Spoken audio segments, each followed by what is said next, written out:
E-auksion elektron savdo platformasi. E-auksion elektron savdo platformasi, ya'ni savdo maydonchasi yuritiladi. O'zbekiston Respublikasi Prezidenti 2007-yil 27-iyuldagi sud hujjatlari va boshqa organlar hujjatlarini ijro etishda mol-mulkni realizatsiya qilish taomillarini tubdan takomillashtirish chora-tadbirlari to'g'risidagi 349 sonli qarori tashkil etilgan.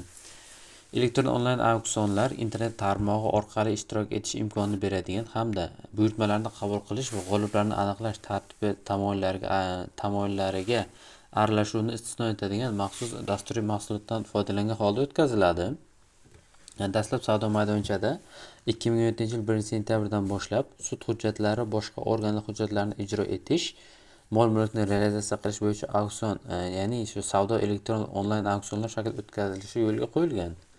So'ng tashkil etilgan elektron onlayn auksion faoliyatini fuqarolarga ko'p qulayliklar yaratib, o'zini oqlaganligi sababli O'zbekiston Respublikasi Prezidenti farmoni va qarorlari, hukumat qarorlari bilan tegishli boshqa sohalarga joriy etib kelinmoqda. Savdo maydonchada fuqarolar uchun elektron onlayn auksionlarda keng ishtirok etish va quyidagi yo'nalishlar bo'yicha adolatli va shaffof savdolarga egalik va foydalanish huquqlarini sotib olish imkoniyatlarini ta'minlash uchun mo'ljallangan.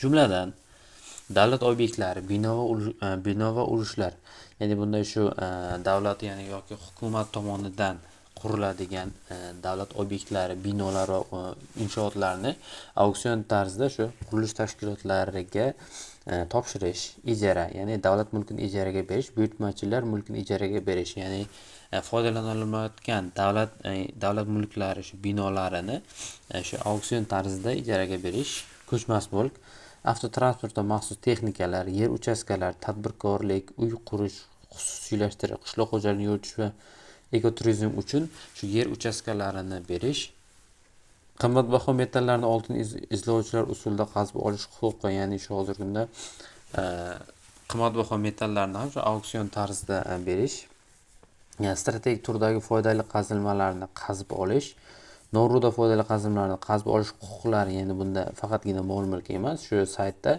huquqlar ham sotiladi, ya'ni huquqlar ham qo'yiladi auksionda. Ya'ni tozalash xizmatlari, daryo o'zanlarini tozalash, hududlarni tozalash, ko'llar tizimidan foydalanish, tashqi reklama obyektlarini qurish va o'rnatish huquqi, radarlar o'rnatish joylari, og'irlik va gabaritlarni o'lchov stansiyalari shoxobchalariga o'rnatish va boshqa mol-mulklar.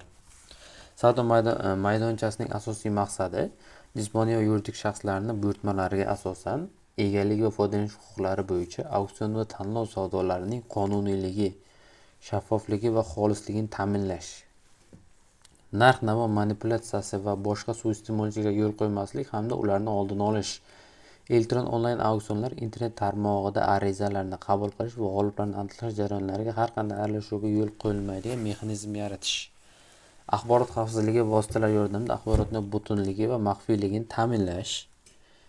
Yuqorida keltirilgan yo'nalishlar auksion tanlov savdo tashkil etish va elektron auksion tashkil etish aksiyador jamoat tomonidan tashkil etiladi.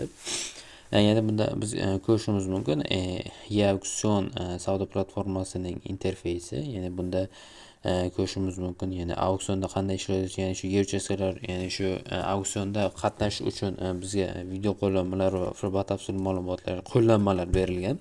Ya'ni bu saytda qanday qatnashish hamda ya'ni saytning bizga ya'ni bunda ilova versiyasi ham, ya'ni mobil versiyasi ham mavjud hisoblanadi. Bu yerda ko'rishimiz mumkin, statistika ma'lumotiga qarasak, o'tkazilgan shu paytgacha u tashkil etilgandan beri o'tkazilgan auksionlar soni 147.557 ta,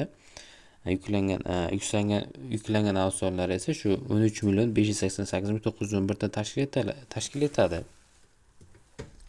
Yana biz bu yerda ko'rishimiz mumkin hisoblanadi. Yana lot bor bu yerda. Lot bo'limiga o'tsak, lot bo'limimizga o'tganimizda auksionga qo'yilgan mol-mulklar, yerlar, bo'yni aytib o'tilgan barcha auksionda ishtirok etish bo'lgan yerlar keltirilgan hisoblanadi. Ya'ni bu yerda kategoriyalar bo'limida tanlashingiz mumkin. Ya'ni kategoriyalar bo'yicha ko'rishingiz mumkin.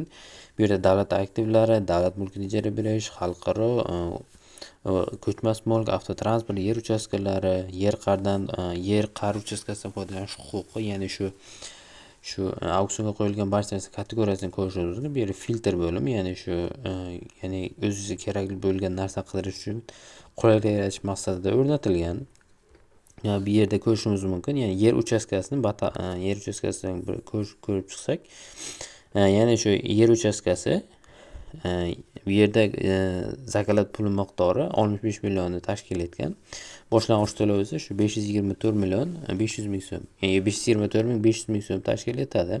Ya'ni savdo o'tkazuvchisi oshib boruvchi hisoblanadi. Ya'ni biz ariza berganimizdan keyin bu muddat o'tgan, ya'ni har bir arizada muddat bo'ladi. Shu ariza bergandan keyin, muddat tugagandan keyin auksion o'tkaziladi va auksionda yutgan shu tashkilot ushbu lotga ega hisoblanadi. Ushbu lotga ega hisoblanadi. Bo'limlardan ko'rishingiz mumkin. Va bu yerda interaktiv xizmatlar, yangiliklar, bog'lanish, savdo haqida yordam bo'limi o'tganimizda shu auksion tizimiga qanday ro'yxatdan o'tiladi, shaxsiy hisoblar qanday to'ldiriladi, shaxsiy hisobdan pul qanday qaytariladi, lotga qanday ariza beriladi, ya'ni barcha qulayliklar yaratilgan hisoblanadi.